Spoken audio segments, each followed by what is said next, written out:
the order of the breaching of the levees. Did you say there was an order that the levees be breached? No, I said the order in which the levees were breached. Not that there was an order, but the order. The Can you define that word for me, please, baby? What does breach mean? Bombed? I was on my front porch. I have witnesses that they bombed the walls of the levee. And the debris that's in front of my door will testify to that. So what do we mean breach? We saying?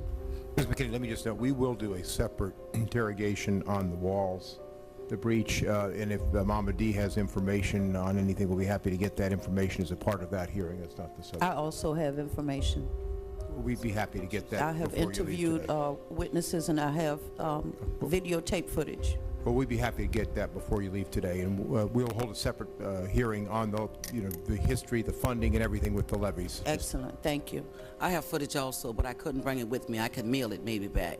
Well, if you have it, we'll get it. The other issue that didn't come up yet, but that will come up, is on contracts. Because as many people here have said, I think the Congress has been very generous in allotting $62 billion thus far. People have talked about $200 billion. To who? But I'd like to see, well, so far it's been Blackwater and Fluor and Bechtel and Halliburton, but it hasn't been the companies inside Louisiana, New Orleans, Mississippi, and Alabama, or for that matter, even companies that have the expertise and the wherewithal in the 4th Congressional District. So I would like the issue of contracts to be addressed, even though I posed the question to the Secretary, and I didn't get a response from him as well. Okay, thank you, Ms. McKinney. Mr. Shays. Thank you. I'm struck by many emotions right now. You're all under oath, every one of you. You're before a hearing of Congress. This is a big deal. And when I hear that a bead, the impression is of a laser bead on your 5-year-old daughter's forehead. Granddaughter. I mean, I just don't frankly believe it, but I'm just being honest. You believe what you want. I was there, sir. Well, and We so, saw the guns. We experienced them. Well, we'll have to. You should go home with me now. Wait a second. You can still see some of it. Ma'am, I did a lot of listening, but you were honest, I'm honest, and we won't get anywhere if we're both not honest. When I hear that you were on your porch and you saw that the levee was blown up and bombed, I can't let that pass. I don't. Don't let that pass. Come go home with me. I don't know if that's theater or the truth. Come go home with me. Okay. Now this is what I want to ask you. Let's start with you then. Is your home right next door to where the levee broke? At London Street Canal. I'm in the 7th Ward. How far away was the breach from where? 17th Street Canal is a little further distance, but you have to understand New Orleans is called the Crescent City. I don't need a long explanation. How many? Mister, I don't know what you're talking about, but I'm gonna tell you, I'm 62, and I have to talk the way I talk. How many feet was the levee from your porch? I'm Phi Beta Kappa too, but I have to talk the way I talk. I'm trying to answer your question. How many feet? How many? Half a mile? No, let me go a little further than that. There was a military person in my house, somebody who served their country well, who, when we started looking at what was this too loud, boom, boom, mister, I'll never forget it. Let me ask you this, ma'am. How far? He said, Mama D, that was a bomb. So far, I've asked you 2 questions, and you've been very unresponsive. The first question. I don't know what you're calling unresponsive. Well, the first question was how far. Can I see? No, I can't see you. I wear glasses, and I can't afford to buy any. I heard. Ma'am, we don't need to speak in tongues. We just need to speak in honest answers. That is honest. I have no reason to lie to you. Who are you, Mr. Shea? I'm serious. What have you done for me? I'm sitting up here now. I don't know where I'm going to be tomorrow. I don't know what I'm going to be able to do from tomorrow. Why would I have to sit here and lie to you, first of all? Let's get honest about that, Mama baby. D, can I just ask? I want to be on the same page with you. Can I understand it is that you didn't see it, but you heard it? Is that fair to say? Anybody who saw it ain't living to tell about it. So you didn't see it, but you heard it. I don't know what kind of answer you want, Missy. That's why we have problems with y'all coming telling us what to do on knowledge. You don't even understand us when we talk. I don't even understand the situation. No, I'm trying to understand the situation. No, you're not. I've asked 2 questions. And I've answered them. No. See? What do you mean, see? I first asked how far your house was from where the levee broke, and did not get an answer. And the second question I asked is your house close enough so that you can see it? I think I've gotten the answer indirectly by your failing to answer the question. And you can't sit there and do that, mister. I'm 60, and if I wasn't in America, I wouldn't let you sit there and do that. I answered you, and my answers are still the same. I live at 1733 North Durgeon. You got all the powers in your hand. I had to take a bath when I got to Washington, unless it had been in cold water. You get somebody, get on the phone, ask somebody how far it is from 1733 North Durgeon to the London Street Canal. It's very close. I walked to Dillard University, and I walked to my P.O. box, which is just beyond that. I'm 60 years old. A mile or less. I can't give you specifics. So the answer is a mile or less, and she didn't see anything, but she heard... I saw the water immediately after. Mr. Chairman, my time has run out. Thank you very much. Mr. Jefferson, any questions? Damn, now we gonna play with people's intelligence? I resent being told that I'm lying about people having machine guns on us. Mr. Jefferson, and about your time. thousands of Your time. people were held at gunpoint. Let me just ask you, please, you've had plenty of opportunity to speak, and nobody's impugning anything. You're all under... Offensive. No, I don't think anybody called you Thousands of that. people, and we left body bags behind. Mr. Jefferson, People died. you're recognized for 5 minutes. On the time that I have, I want to permit you to continue with your answer. We got live stories. This isn't putting nothing in my pocket. This is not gonna feed me. I've survived the worst part of this. Contrary to the sickness that a few want to keep perpetrating out here. I'm appalled that you would say for my grandchildren to be able to see that you think we lying. Ms. Hodges? I'm appalled that he would suggest that my mother's lying. My mother was detained under the causeway with the same M16s. We were within one sunrise of being consumed by maggots and flies. And I repeat, for one whole day and one whole night, special needs people, senior citizens with life-threatening illnesses, diabetics, and amputee, pregnant women. They were denied food and water. We tried to get it for them. They could not get up and fend for themselves. The military refused to give us food and water, and they used our guns to push us, used their guns to push us away from food lines.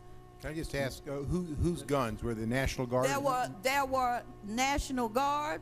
There were United States Coast Guard people out there. There were state police, but it was the military, the National Guard. When we asked for food and water for these old people who could not get up and fend for themselves, we told them those people had not had food and water since the day before. They took those guns and barricaded us and pushed us away. And where did this take place in about? That took place at the Interstate 10 at the Causeway. All I can see every day, I wake up in this horrible, horrible concentration camp, and every time I circulate to try to help people, all I see is the sign that say Causeway, Causeway. I wanted to mark that spot. That area looks like a bomb has been dropped on it. And people say they heard an explosion that sounded like a bomb. I was there. Ms. Thompson? Mr. Shades, I want you to know that not only did they aim the gun at the five-year-old grandson, they aimed it at a 2-year-old grandson. The only reason why I used the 5-year-old granddaughter is because of her response. But I don't mean any insult, but when you walk a mile in my shoes, tell me what you believe then. The military bragged on CNN. The state police bragged on CNN about how many people they had killed, they had murdered in the streets of New Orleans. It wasn't even 3 o'clock in the afternoon. They were happy, they were bragging, they were smiling. They said, yeah, we killed 5 of them today. Where were you when CNN was showing that part of what really happened? We had to hide, Jeff. I didn't leave. We had to hide to save people. Sure enough. If we saw the police, I'm talking about them dogs that we used to, NOPD. Our police went and looted Walmarts. It's on film. We have no reason to lie about this. If we're not going to sit here and be honest about the racism that was perpetrated, it don't make no sense. then I have really, truly wasted my time Me coming too. here. And I missed a day's work. And I really don't want nobody to get confused. At 60, I just don't want to call you the names that we were called. We have documentation. We don't have to sit in this room. I invite all of you to please come to New Orleans. The proof is there. Was that city, state, and federal? Do you fault all the levels I of government? fault everybody. That's what I know. We were told to leave, go to the interstate, go to the Superdome, go to the convention center. When we stepped outside, guns were pointed on us. I felt like we were being told to go outside in order to be killed. No one's going to tell me it wasn't a race issue. Yes, it was an issue of race. Was it National Guard or local police, or was it both? We was treated bad by everybody. I think this was National Guard. I'm not sure. Okay. You know, but we didn't get, and I lived across the street from a police substation. I have till yet. For anybody to knock on my door and ask could they do anything to help. Ms. Thompson, let me also ask, you noted in your testimony that your daughter ended up going to jail through this. You want to give us what did they charge her with at that? They charged her with, curfew violation. Okay. But how we got to New Orleans at 4:30 in the morning. You understand what I'm saying? hear you. We couldn't do anything then. We had 5 rooms of furniture to move, and it was 4 females. Gotcha. Thank you. Okay. Ms. Hodges? I'm sure that race has everything to do with it, as race always has everything to do with the treatment of people of color in America. The fish were evacuated and the people were left to die. The stray animals from the animal shelter, most of whom would have been euphemized, were evacuated 2 days before the storm, and the people were left to die. Buses that could have gotten out people who otherwise could not get out were left to flood, and people were That's left right. to die. The military, which has the great capability of moving entire cities, failed to move in and move out the people the way the dogs and the fish had been moved out, and people were left to die. Mostly poor, mostly people of color. Race had everything to do with the it. ethnic cleansing and the massacre of predominantly African American people And being Ms. blamed on Hurricane And Ms. Katrina. Hodges, you fault the state and the local and the federal, all levels? I fault the President of the United States of America, George W. Bush. I fault Kathleen Babineau Blanco, the governor of the state of Louisiana. I fault Ray C. Nagin, the mayor of the city of New Orleans, all of whom have accepted full responsibility for what has happened to us. Jefferson Parish is where the Causeway concentration camp was housed, where we experienced the Gestapo type oppression as opposed to being rescued. We were 3 minutes away from the airport. They could have taken us to the airport. Those military vehicles could have taken us to any dry, safe city in America. Instead, they dumped us at a dumping ground, sealed us in there, and they backed up all their authority with military M16s. Yep.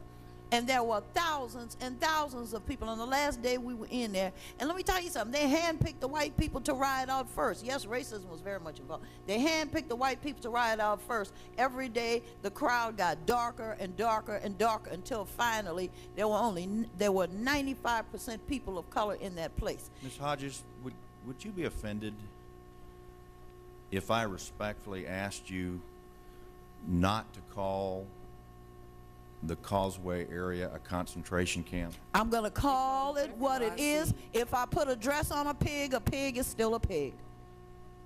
Are you familiar with the history?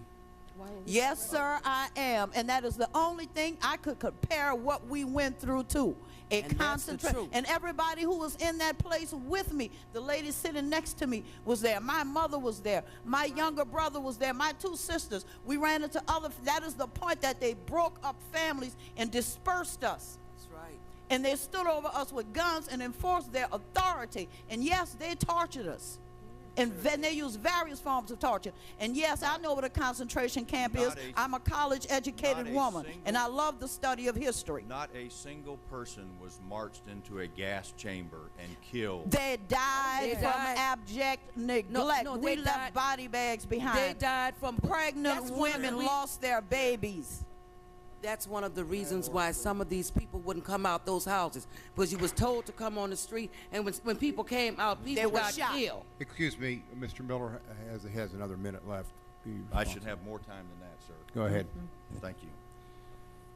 I respectfully request that you not call it the Causeway concentration camp. Respectfully, sir, Excuse, Mr. Miller's time. You had your time. My problem with all of this, and I said this in September. I said, nobody is going to believe us. This is an unbelievable story. We talked about this. You know, it's almost like we charge the oppressed for being oppressed. Ask Little Nagin, is he now willing to sit down with the community that he represents, not St. Bernard Parish, not Jefferson Parish, Orleans Parish, and discuss with us where are we going with the future of New Orleans?